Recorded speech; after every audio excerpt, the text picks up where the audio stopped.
Hi friends. ఈరోజు మనము మొన్న మామిడికాయ పచ్చడి పెట్టాం కదా, 3 డేస్ అయిపోయింది. చూడండి, దాని కంటిన్యూషన్ పార్ట్ 3 డేస్ తర్వాత తీస్తే చూడండి, మనం మొన్న వేసినప్పుడు ఆయిల్ చాలా తక్కువ అనిపించింది. ఇప్పుడు ఎంత ఊరిందో. నా వీడియో మామిడికాయ పచ్చడి పెట్టడం ఎలా అనే వీడియోను చూడని వాళ్ళు ఎవరైనా ఉంటే ఇప్పుడు నేను దాని కంటిన్యూ వీడియో లింక్ ఇస్తాను. చూడండి, నేను పెట్టిన పద్ధతిలో పెట్టడం వలన మీకు పచ్చడి అనేది సంవత్సరం పాటు నిల్వ ఉంటుంది. ఇవాళ 3rd డే కాబట్టి కలిపినాను. చూడండి, పచ్చడిలో నూనె ఎంత చక్కగా వచ్చిందో. ఇప్పుడు దీన్ని ఏం చేయాలంటే, ఇచ్చినప్పుడు నూనె తక్కువ అనిపించింది కదా, ఇప్పుడు నూనె పర్ఫెక్ట్ సరిపోయింది. మరీ ఎక్కువ లేదు, మరీ తక్కువ లేదు, ఎంత అవసరమో అంతే ఉంది. ఇప్పుడు నేను ఏం చేస్తానంటే, ఒక బాక్స్లో పెట్టేసి ఫ్రిడ్జ్లో స్టోర్ చేసి పెట్టుకుంటాను. చూడండి, ఇలా ఒక బాక్స్లో వేసేసి ఫ్రిడ్జ్లో స్టోర్ చేసి పెట్టుకుంటాను. నేను తీసుకున్న మామిడికాయలకు నాకు ఇంత పచ్చడి అయింది. 3 kgs పచ్చడికు ఇంత అయింది కదా. మీరు కూడా నా పెట్టే పద్ధతిని ఫాలో కాండి. సంవత్సరం దాకా నిల్వ ఉంటుంది. కొత్త వాళ్ళైనా, ఫస్ట్ టైం పెట్టుకునే వాళ్ళైనా ఈజీగా పెట్టుకునే పద్ధతి నేను చూపించాను. చూడండి,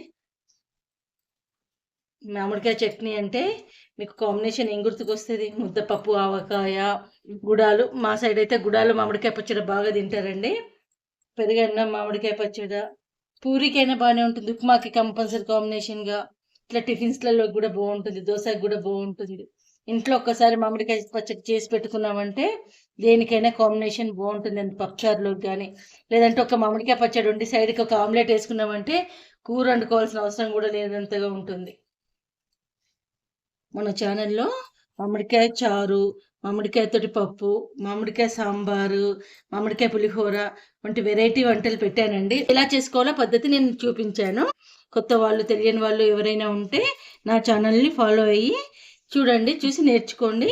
మీ ఇంట్లో మీరు ట్రై చేసి చూడండి. ఇలా 2 బాక్స్లలోకి అవుతుందండి నాకు పచ్చడి. నేను స్టోర్ ఎందుకు చేసి పెట్టుకుంటున్నా అంటే, మాకు ఇక్కడ చాలా వేడిగా ఉంటుందండి. పచ్చడి అనే కాదు, ఏదైనా ఫ్రిడ్జ్లో పొద్దున వండిన కర్రీ కూడా సాయంకాలం వరకు చెడిపోతుంది. అందుకని నేను ఫ్రిడ్జ్లో పెట్టుకుంటాను. ఏదైనా కానీ నేను ఫ్రిడ్జ్లోనే పెట్టుకుంటాను. మీరు చూసుకున్నట్టయితే నేను మీగడ కాదు, ప్రతి ఒక్కటి ఫ్రిడ్జ్లోనే పెట్టుకుంటాను. నెయ్యి కూడా ఫ్రిడ్జ్లోనే పెడతాను. మేము ఉండే ఏరియాలో వేడి బాగా ఉంటుంది కాబట్టి నాకు ఏదైనా ఫ్రిడ్జ్లో పెట్టుకోవడం అలవాటు. చూడండి, చట్నీ అనేది నాకు 2 బాక్స్లలోకి ఇలా ఫుల్గా అయిందండి. ఆయిల్ కూడా మళ్ళీ వేయని అవసరం లేదు, కరెక్ట్గా సరిపోయింది నేను వేసిన ఆయిల్ అనేది. ఇప్పుడు మనం ఉప్పు, కారం అనేది ఎలా ఉందనేది పచ్చడికు టేస్ట్ చేసుకుందాం. చూడండి, ఎంత పర్ఫెక్ట్గా వచ్చిందంటే 3 డేస్ తర్వాత మంచిగా ఊరి పర్ఫెక్ట్గా వచ్చింది. ఇప్పుడు ఉప్పు, కారం టెస్ట్ చేసుకోవాలి. ఎప్పుడు కానీ ఈ స్టేజ్లోనే టెస్ట్ చేసుకోవాలి, లేదంటే ముక్క చప్పగా ఉంటుంది, పచ్చడి టేస్ట్ ఉండదు. ఒకవేళ ఉప్పు కానీ, ఆయిల్ కానీ తక్కువ అనిపిస్తే ఈ స్టేజ్లోనే ఆయిల్ కానీ, ఉప్పు కానీ యాడ్ చేసుకోవాలి. చూడండి, ఇప్పుడు కొంచెం అన్నంలోకి నేను ఒక ముక్క వేసి టేస్ట్ చేస్తున్నాను.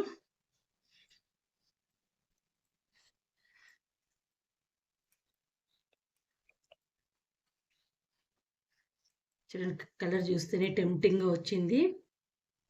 నాకు ఇక్కడ నోరు ఊరుతుంది, మీకు చూస్తుంటే అక్కడ ఏమనిపిస్తుందో కానీ. పచ్చడి ఎంత స్మెల్ కూడా సూపర్గా వచ్చిందండి. ఉప్పు, కారం అనేది పర్ఫెక్ట్గా సెట్ అయింది. సో ఈ సంవత్సరం మామిడికాయ పచ్చడి సక్సెస్ అయింది. నేను చెప్పినట్టు మీరు కూడా చేసుకొని మామిడికాయ పచ్చడిని ఎంజాయ్ చేయండి. ఉప్పు, కారం అయితే సూపర్ అంటే సూపర్ సెట్ అయిందండి. మనం నువ్వు పొడి వేసినందుకు రుచి మాత్రం అమోఘంగా ఉంది. నేను చెప్పిన పద్ధతిలో మీరు పెట్టుకోండి, ఎంత ఎంజాయ్ చేస్తారో పచ్చడిను మీరు మళ్ళీ నాకు కామెంట్ బాక్స్లో కామెంట్ పెడతారు. చూడండి ఎంత బాగుందో. నా వంటలు మీకు నచ్చినట్టయితే నా ఛానల్కి లైక్, షేర్ అండ్ సబ్స్క్రైబ్ చేసి చూడండి. స్వప్న స్వగృహ కిచెన్. Thank you.